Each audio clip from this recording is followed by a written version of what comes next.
और इस वक्त हम मौजूद हैं पिपलाई में। पिपलाई ग्राम पंचायत है और सरपंचाई के चुनाव होने वाले हैं 28 तारीख को। जैसा कि आप मेरे पीछे देख पा रहे हैं कि अभी हमें सूचना दी थी बामनवास थाना पुलिस ने कि साहब फ्लैग मार्च निकाला जाएगा ताकि शांतिपूर्ण और निष्पक्ष तरीके से चुनाव करवाए जा सकें। और ये बहुत ज़रूरी है और एक बड़ी चुनौती है ज़रूर पुलिस महकमे के लिए और सुरक्षा कर्मियों के लिए, क्योंकि अक्सर जो पंचायत चुनाव होते हैं उनमें कहीं ना कहीं विशेष निगरानी करनी पड़ती है। और उसी को ध्यान में रखते हुए आप देखिए कि फ्लैग मार्च किया जा रहा है ताकि लोग निडर होकर के और भयमुक्त होकर के और मतदान में प्रयोग कर सकें अपने मत का।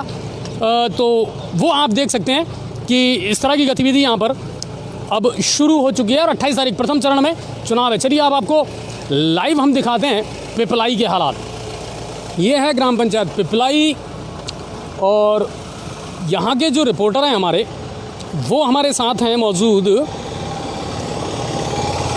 तो उनसे बहुत कुछ जानकारी हम यहाँ के लिए लेंगे कि क्या कुछ है पिपलाई का मामला। और उद्देश्य सर आप कैमरा लें, ठीक है ना, तो आप मेरे साथ आएँ। अच्छा, पिपलाई से आप लगातार खबरें हमारे पास में भेजते हैं। पहले तो मुझे बताइए कि अभी इस समय यहाँ कितने कैंडिडेट ऐसे हैं जिन्होंने पर्चा भरा है सरपंच के लिए? 7 लोग हैं। हाँ जी। अच्छा, जनरल महिला की सीट है?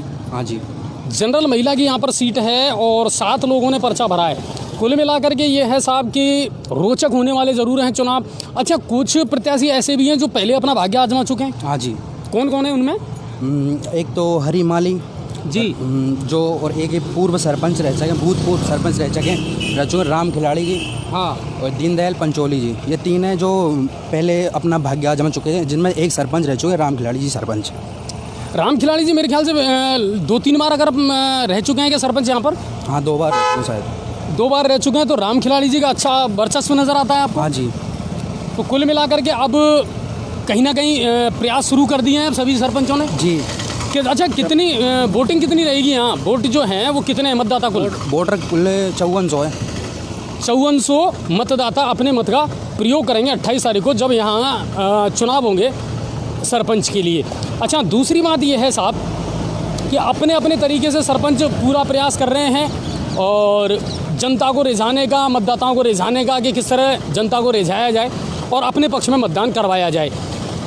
पिपलाई की अगर बात की जाए तो अच्छा खासा कस्बा है और बहुत सारी ज़रूरतों को लोगों की को पूरी करता है। NH 11 भी बनने के बाद में, हाईवे बनने के बाद में डेवलपमेंट ज़रूर हुआ है यहाँ पर। आप देख सकते हैं कि पहले सड़कों की क्या हालात थी पिपलाई में और अब क्या हालात हैं। चाहे पानी का मुद्दा हो या किसी और चीज़ की समस्या हो, इनको लेकर के भी हम जनप्रतिनिधियों से मिलेंगे जो अब चुनाव में अपना भाग्य आजमा रहे हैं। क्या कुछ सोचते हैं वो यहाँ के बारे में, क्या कुछ उनके विचार हैं, वो हम जानने का प्रयास ज़रूर करेंगे। तो ये मुख्य रास्ता है और NH 11 भी बनने के बाद में रोड जो कनेक्टिविटी है वो बेहतर हो चुकी है। रोड का जो मामला है वो शानदार हो चुका है। लेकिन एक दर्द जो यहाँ के लोगों को झेलना पड़ा वो ये था कि इस रोड की जब ऊंचाई बढ़ाई गई थी तो ऊंचाई बढ़ाने के बाद में जो पिपलाई कस्बा है वो थोड़ा सा नीचे क्षेत्र में चला गया। लोगों को गंदे पानी और गंदे पानी की निकासी के लिए जो चीज़ें चाहिए थी या जो व्यवस्थाएं करनी चाहिए थी वो नहीं हो पाई। एक तो ये है, नई चीज़ें, विकास के नए काम होते रहने चाहिए क्योंकि 5 बजे बाद मार्केट बंद हो जाता है, तो उस नियम का पालन किया जा रहा है। मेडिकल स्टोर ज़रूर खुले हुए हैं। बाकी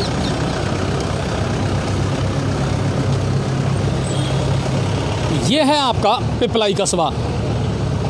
अच्छा, बामनवास जब हम गए थे तो बामनवास में भी हमने एक चीज़ देखी थी और चीज़ ये थी साहब कि आज भी अगर आपको मुख्य सड़क से बामनवास जाना है, यानी आपको अगर बामनवास जाना है तो आज भी लोग जो हैं वो जीपों पर, डग्गे मारी जो गाड़ियाँ चलती हैं ना साहब, जीप, उन्हीं पर निर्भर कर रहे हैं। अब आप देखिए कि लोगों के पास में वहाँ जाने के लिए परिवहन का कोई समुचित साधन नहीं है। तो ये बामनवास में देखने को हमको मिला था। पिपलाई की अगर बात की जाए तो पिपलाई में इंफ्रास्ट्रक्चर का क्या है मामला या विकास का क्या मामला है वो मैं आपको ज़रूर दिखाऊंगा। ग्राम पंचायत है और चुनाव बहुत जल्दी आने वाले हैं। सबके अपने अपने दावे हैं, सबके अपने अपने वादे हैं मतदाताओं से, लेकिन कहीं ना कहीं विकास का लंबे समय से इंतज़ार है पिपलाई को।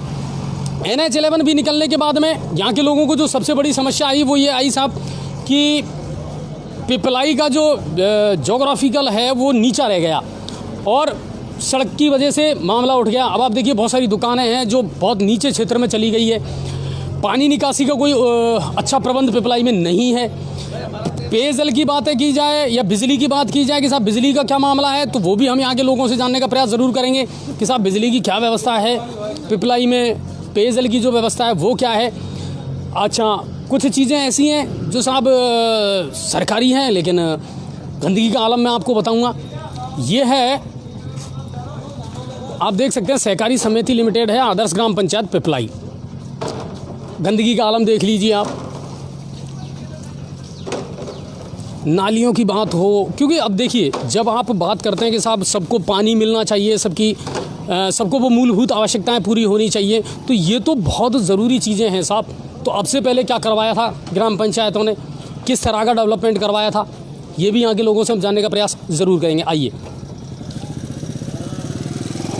कुछ लोगों से पूछेंगे ज़रूर कि साहब अगर मूलभूत आवश्यकताओं के बारे में बात की जाए तो पिपलाई को किन चीज़ों की सबसे ज़्यादा दरकार है। आओ भैया, ज्वाइन करोगे मेरे को? नहीं तो पिपलाई में रह रहे हो तो आपको कम से कम ये तो पता होगा कि साहब पिपलाई के लिए इन चीज़ों की सख्त आवश्यकता है। इन चीज़ों में पिपलाई आज भी पिछड़ा हुआ है।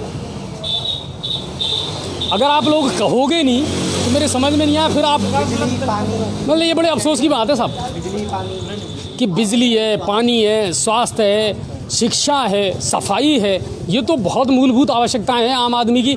लेकिन पता नहीं क्यों साहब कैमरे के सामने आकर के और कहने में बड़ी शर्मिंदगी महसूस होती है लोगों को, और लोग कहना नहीं चाहते, बातें बड़ी बड़ी कर लेते हैं कि साहब ये चीज़ की ज़रूरत है हमको, और जनप्रतिनिधियों के बारे में शायद उल्टे सीधे राय व्यक्त ज़रूर कर देते हैं, लेकिन जो बात है उसे बताने में पता नहीं लोग क्यों शर्म करते हैं। अच्छा, जातिगत अगर बाहुल्यता की बात की जाए तो पिपलाई में सबसे ज़्यादा कौन सी जात का है? माली समाज का। माली समाज का ज़्यादा वर्चस्व है और वो बड़ी अहम भूमिका निभाते हैं। माली समाज के साथ साथ और कौन कौन सी जातियां हैं जो महत्वपूर्ण है पिपलाई में? गुर्जर जाति और एक रेगर जाति है, जैसे कि जिसमें करीबन 700 वोट के समथिंग है। जैसे कि मुस्लिम समाज है उसमें 750 वोट के समथिंग है।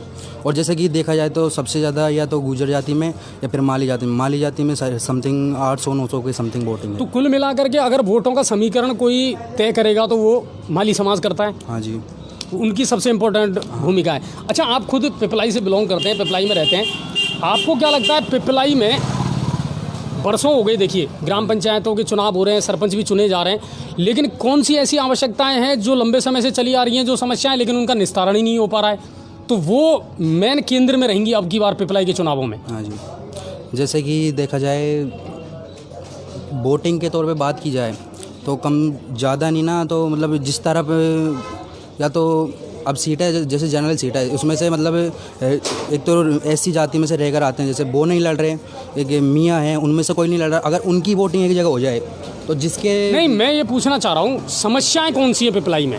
समस्या है जैसे नालियों को लेकर, जैसे कि नालियों की टाइम पर मतलब सफाई वगैरह नहीं होती।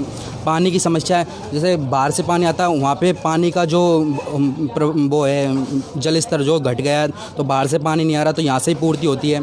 तो जैसे पाइपलाइन है कई जगह से, मतलब कई गलियों में नहीं है तो वहाँ पे टैंकर आते हैं, ठीक है। और जैसे लाइट की बात की जाए तो लाइट तो मान सोचो मत कितने मतलब सुबह से या शाम तक 7 या 8 बजे तक, मतलब 3 या 4 घंटे सबसे ज़्यादा ट्रिपिंग होती है, मतलब होती है। और रात में 12 बजे से लाइट कटती है और कम से कम 1 बजे तक लाइट जाती है। अच्छा, पेयजल की, लोगों को पीने के पानी की जो व्यवस्थाएं हैं, हर घर में नल है? नहीं, हर घर में नल नहीं है। वैसे कुछ मोहल्लों में नल है, कुछ मोहल्लों में नहीं है। कुछ मोहल्लों में मतलब कि कुछ गर्मी के टाइम पे हाँ ज़रूर टैंकर से सप्लाई की गई थी, मतलब जैसे कि किसी के घर में अगर नल कनेक्शन है तो उसके घर में ही पानी आया था, ना कि किसी और के। तो अभी रिसेंटली कोई योजना है क्या पिपलाई के लिए जहाँ पेयजल लोगों को हर घर में पहुँचाया जा सके? ऐसी कोई योजना है? नहीं, अभी ऐसी कोई योजना नहीं है। तो बिजली के मामले में और पानी के मामले में, इन दोनों मामलों में कहीं ना कहीं डेवलपमेंट की बहुत ज़रूरत है, आवश्यकता है कि एक तो सभी लोगों को पीने का जो पानी है वो शुद्ध नहीं मिल पा रहा है, और हर घर में नल की जो सुविधा है वो सबसे इम्पोर्टेंट है।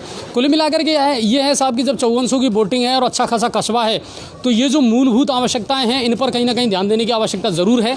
और अब भाई भतीजावाद के नाम पर या जातिवाद के नाम पर जो वोटों की राजनीति है ना, वो कहीं ना कहीं अब ख़त्म करनी पड़ेगी। अब तो जनता को भी जागरूक होना पड़ेगा और सिर्फ विकास के नाम पर ही, अपने डेवलपमेंट के नाम पर ही अगर जनता वोट मांगे, अपनी मांगें जनप्रतिनिधियों के सामने रखे, तो वो ज़्यादा बेहतर होगा। तो यही उम्मीद करते हैं। 28 तारीख को वोटिंग है और उम्मीद करते हैं कि लोग बाग बहुत सोच समझ करके अपने मत का प्रयोग करेंगे और अपनी जो मांगें हैं, अपनी जो समस्याएं हैं, वो जनप्रतिनिधियों के सामने ज़रूर रखेंगे। तो पिपलाई और बामनवास, इन दो जगह से मैंने आज आपको यहाँ लाइव दिखाई है।